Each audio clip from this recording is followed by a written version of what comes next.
it is time to talk about the ones that personify me. Hello everybody, it's me, your girl, your Casey. How you doing? So, we're gonna get into the juicy villains today. I'm wearing black. I have edgy makeup. That's right, eyeliner. Doesn't get more edgier than that. And now we are going to talk about the thing that gets me riled up in books. The thing I look for explicitly. The villains that drive of the story. The one who beats us to a pulp and we appreciate them for it. It is time for the 5th best and the 5th worst villains that I read about in 2020. Honorary mention to the coronavirus. That's a pretty villainous virus, am I right? But yo, we just need to dive into the jazz, okay? We're gonna start with the 5th best, then the 5th worst villain, 4th best, 4th worst, and it's just gonna get more awesome and more ranty the further we go up. So let's get into the one that inspires the 5th most fear in my soul. The 5th best villain of 2020 resides in Neverland, a very dark retelling of Neverland called Lost Boy by Christina Henry. Oh, you guys remember this book? It was #1 on my best books of 2020 list. I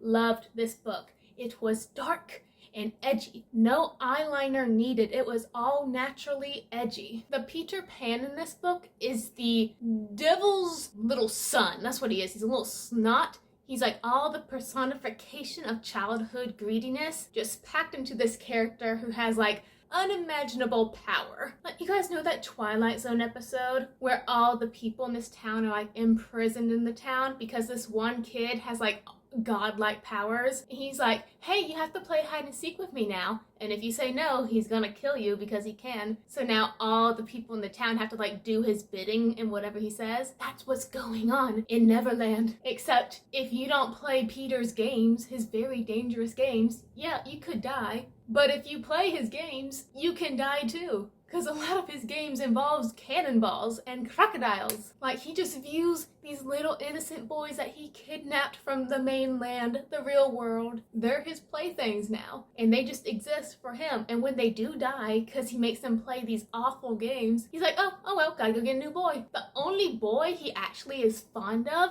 and like likes is his second in command, Jamie, who will one day be James Hook later on. No wonder he's gonna be James Hook. Peter was awful to him. Ugh, I need to reread this book. I've been dying to, it's just I have all this pressure to read the books I have not read yet. That's what these turned around books are. They're books I've not read yet. But the second I DNF the next book I'm gonna DNF, I am going to slip Lost Boy into my reading list because I love it. It's so short, it's so dark, and I was genuinely afraid of Peter.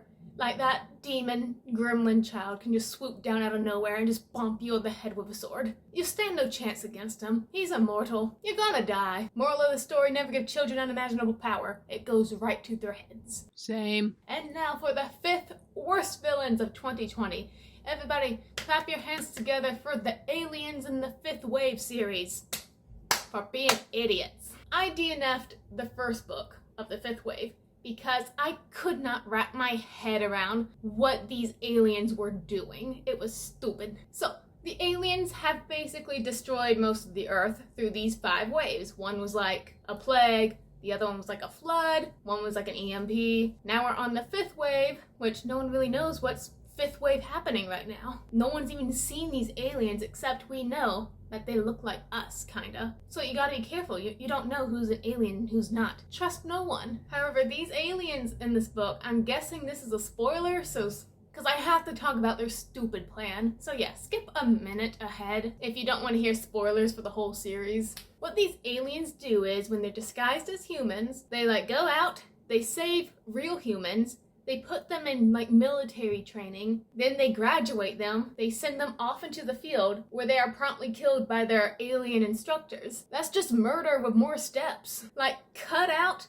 all this military training, like you're literally arming the human enemy, yeet it, and just skip to the end where you're having the instructors kill them. Why are you training them? Just kill them. I couldn't finish. I'm like, this is so dumb. I get that like the big drama moment is, oh, they look like us. We can't trust other humans. But why are you teaching human children how to fight if they're your enemy? I don't get it. And like, I looked up spoilers for this series because I had to know what was happening, but I didn't want to read it. And I think this is what ends up happening. The aliens in this series aren't actually aliens. They're humans who have been like reprogrammed to think that they're the aliens. I don't know what's going on, and I don't really care. It was just dumb, so I bye-byed out of that situation. Okay, and for the 4th best villains of 2020, we have a tie from the same series, so everyone, give it up to my boys, okay? I was so excited whenever either of these two came into the Stormlight Archive. It is Amaram and Sabeth.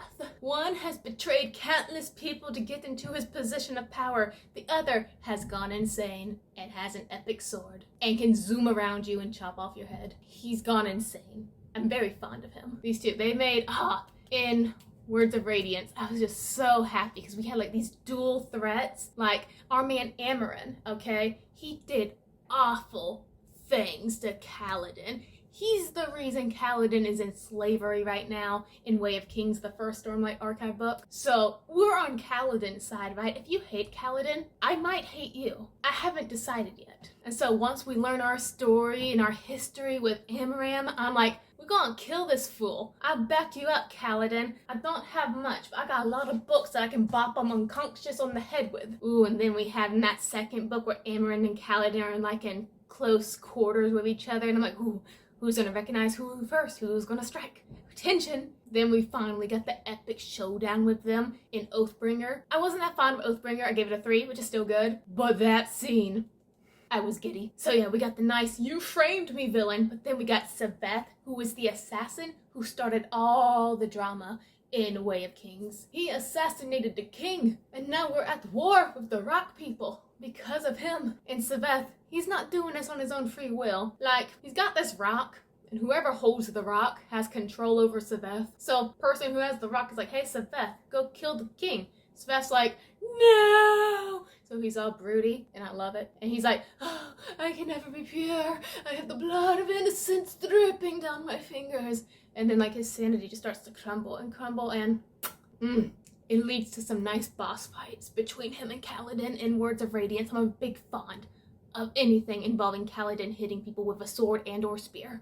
Jolly good, nice fighting villains. I need to reread the Stormlight Archive. I feel it in my soul. I want to reread it before I read Rhythm of War. So, looks like I'm not going to be reading Rhythm of War for like the next year, because those other 3 books are long. Okay, what we got next for the 4th worst villain of 2020. It is the dad from The Wrath and the Dawn. I don't know this man's name. We're gonna call him Boba Fett. I don't know why. Just came into my head. Boba T. Now just keep Boba Fett. So, do you guys know the story of The Wrath and the Dawn? There's this prince, and he's really hunky, but he has this one problem. Like, he marries a girl every night, and he kills the bride by the morning. So, he's killed a lot of girls, but he's still hot, so it's okay. But then we got this new girl. Her name is Scheherazade. And she's like, I will put an end to this madness. So she manages to woo the killer prince. But her dad, the 4th worst villain dad, he's like, that's my princess. I will learn magic so I can save my baby girl from this evil prince. Okay, so that sounds kind of cool. Like, dad's going on a revenge quest with magic. He's hardly in it. He's just like a little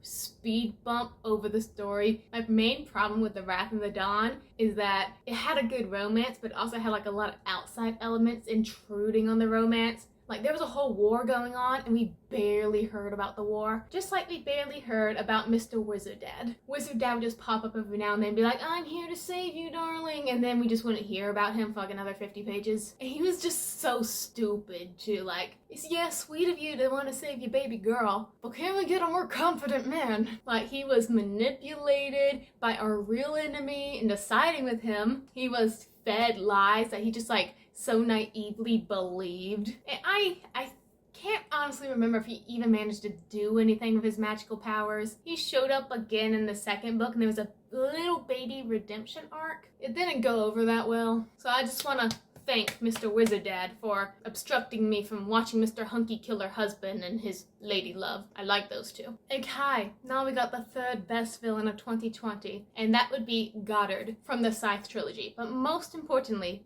from the 2nd book, Thunderhead.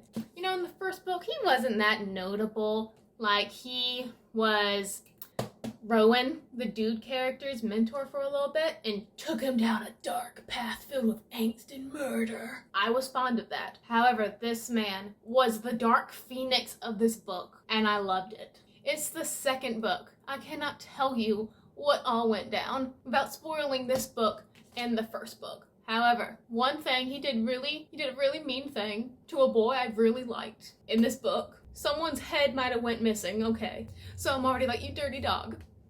You took a beloved character away from me. But then he managed the most awesomest revenge plan ever. And he got away with it. And I'm like, that was executed perfectly. If you guys read this, you know it's like when we're at the capital of the size where they like meet for council and all that, and what happened there in the council room and all that, and the helicopters.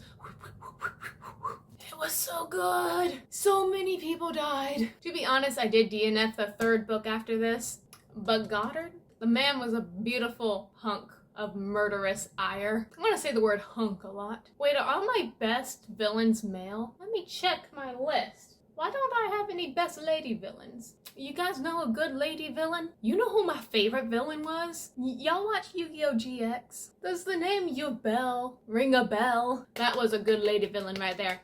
Beautiful backstory. Loved it. Shipped it. Everything. Oh, but we got a bad lady villain for the third worst villain of 2020. And that would be the goddess Kuru from the Inheritance Trilogy. 100,000 Kingdoms, the first book. So, the goddess Kuru in this book is like, basically she's Athena. She's the goddess of wisdom and stuff like that. She wasn't smart, or maybe she was smart, because she was a part of a crime, and there was literally no clues about her being a part of the crime or her even being a villain, because she was barely on screen. So when the big reveal came that it is me, I planned this from the start, I was like, who are you again? Girl, you're barely here. So one of my main tips while reading books is when the villain is someone we barely like fraternized or got to know with, like them just coming out of nowhere. Like, it makes me feel dumb, even though I shouldn't feel dumb, because I like to solve who the villain is in the mysteries, and we were dealing with a mystery in that book. But in this book, it was not done well because,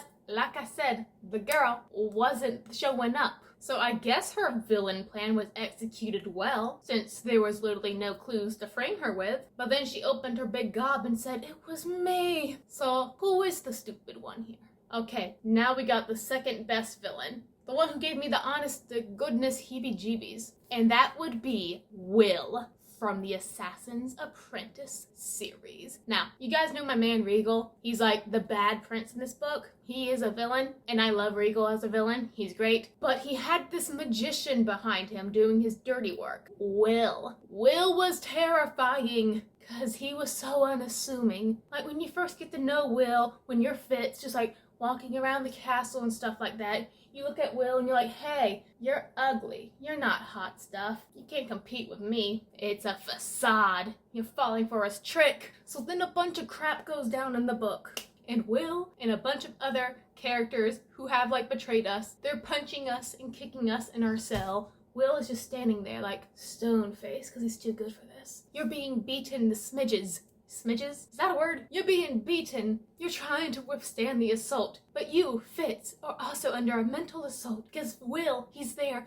arms crossed and all judgy. He's trying to like break into your mind to get all your little secrets. So now our boy Fitz is like terrified of Will because he's a good mind breaker person. And then when you're recovering in your cell, shaking as blood pounds through your multiple bruises, Will just like slinks by the bars in the window. He's like, hey, reveal your secrets. Tell me, and I'll give you a painless death. And Fitz is like, I will never tell you what you want to know. So then Will just like goes on by.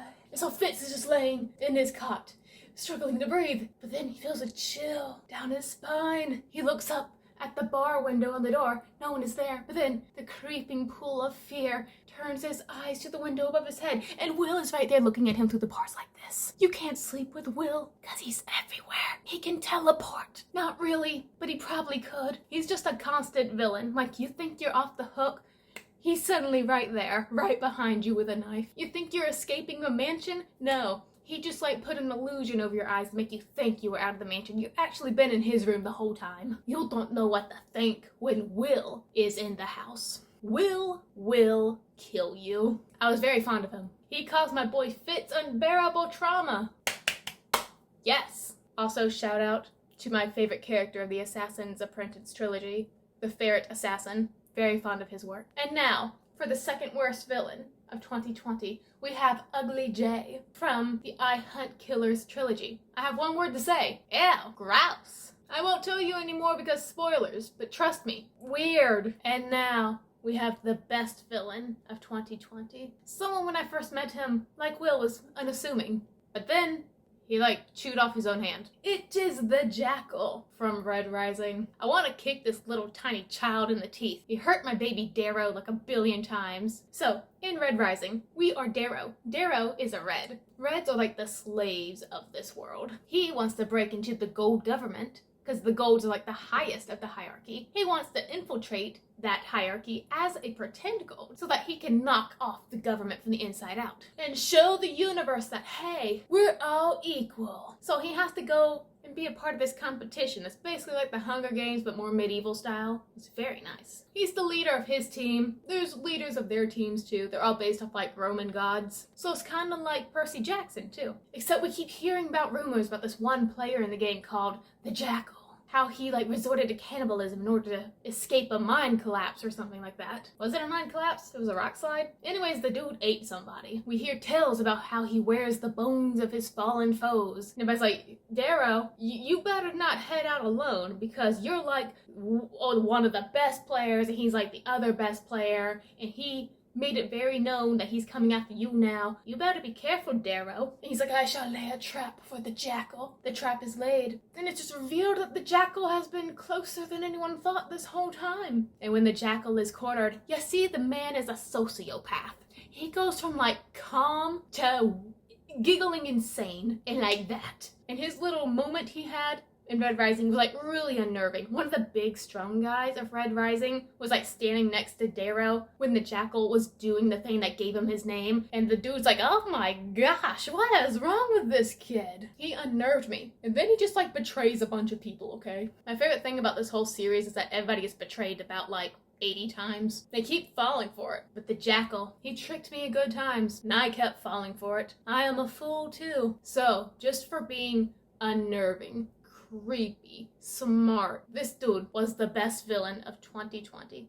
I have not actually finished the Red Rising trilogy, even though I love Red Rising and Golden Sun. But I need to get back to Morning Star, is that what it's called? I hope so, the third book, because I need to see this boy get his comeuppance in revenge for my dude Darrow. And lastly, we have the worst of the worst. You probably saw this coming. The worst villain of 2020 is whatever the heck we were fighting in Kafka on the Shore. Colonel Sanders, Johnny Walker, that creepy caterpillar thing that crawls out of corpses, whatever the metaphor of this book was, whatever we had to lift a giant stone up and plug a gateway with to keep out, I don't know. What are you? Whatever you were, I hate you. Because you were just terrible, because I didn't know what you were. Okay? I hate magical realism. It magically really makes me mad. So y'all, that's my list. That's the ones who tickle my darkly humored funny bone, and others that makes me want to snap other people's bones. And so we have a whole new year, 2021. I wonder who's going to be on the next list of best and worst. Bye y'all, stay reading, my friends.